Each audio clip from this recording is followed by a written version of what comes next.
وَإِذَا مَا أُنْزِلَتْ سُورَةٌ فَمِنْهُمْ مَنْ يَقُولُ أَيُّكُمْ زَادَتْهُ هَذِهِ إِيمَانًا فَأَمَّا الَّذِينَ آمَنُوا فَزَادَتْهُمْ إِيمَانًا وَهُمْ يَسْتَبْشِرُونَ।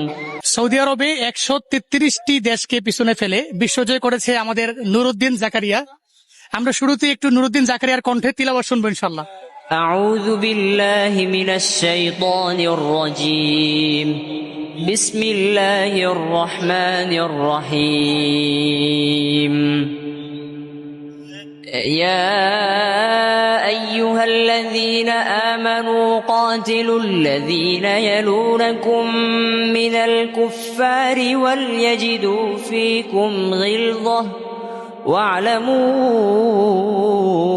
أن الله مع المتقين وإذا ما أنزلت سورة فمنهم من يقول أيكم زادته هذه إيمانا فأما الذين آمنوا فزادتهم إيمانا وهم يستبشرون صدق الله العظيم।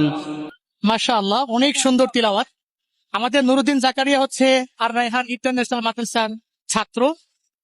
সে বিশ্বজয় করেছে আলহামদুলিল্লাহ। আর রায়হান ইন্টারন্যাশনাল মাদ্রাসার সম্মানিত প্রতিষ্ঠাতা পরিচালক আমার বাজান মুফতি আব্দুল কাইয়ুম মোল্লার সঙ্গে আছেন। উনি এখন একটু মন্তব্য করবেন ওনার কাছে কেমন লাগছে। আমি আশা করবো যে ওনার কাছে অনেক বেশি ভালো লাগছে, আমাদের কাছেই তো ভালো লাগছে, কারণ এই সাতখোলা বাসে আমরা বিশ্বজয়ী হাফেজদেরকে সংবর্ধনা দিতে পারছি। এবং এই যে সামনে দেখতে পাচ্ছেন একটা ফুটওভার ব্রিজের মধ্যে কতগুলো মানুষ দাঁড়িয়ে আছে, তারা সবাই এক নজর বিশ্বজয়ী হাফেজকে দেখতে চায়। এদের প্রত্যেকের ভিতরেই কোরআনের অনেক প্রেম আছে। বাজার, এই যে একটা ভালো লাগা, এটা আপনার কাছে কেমন লাগছে?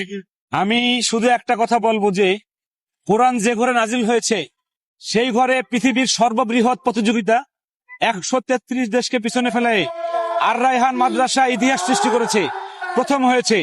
এবং এই বিজয় সমগ্র বাংলাদেশের 18 কোটি মানুষের। আমাদের জুনায়েদ আল হাবিব আজকে এই বিশ্বজয়ী হাফেজকে সংবর্ধনা জানাতে এসেছে। আমি জুনায়েদ আল হাবিবকে আন্তরিক মোবারকবাদ জানাই এবং সমগ্র বাংলাদেশের সকল মাদেরকে আমি বলবো, আপনার সন্তানকে বিশ্বজয়ী হাফেজ বানান, আপনার সন্তানকে বিশ্বজয়ী হাফেজ বানান, আপনার সন্তানকে বিশ্বজয়ী হাফেজ বানান। আসলে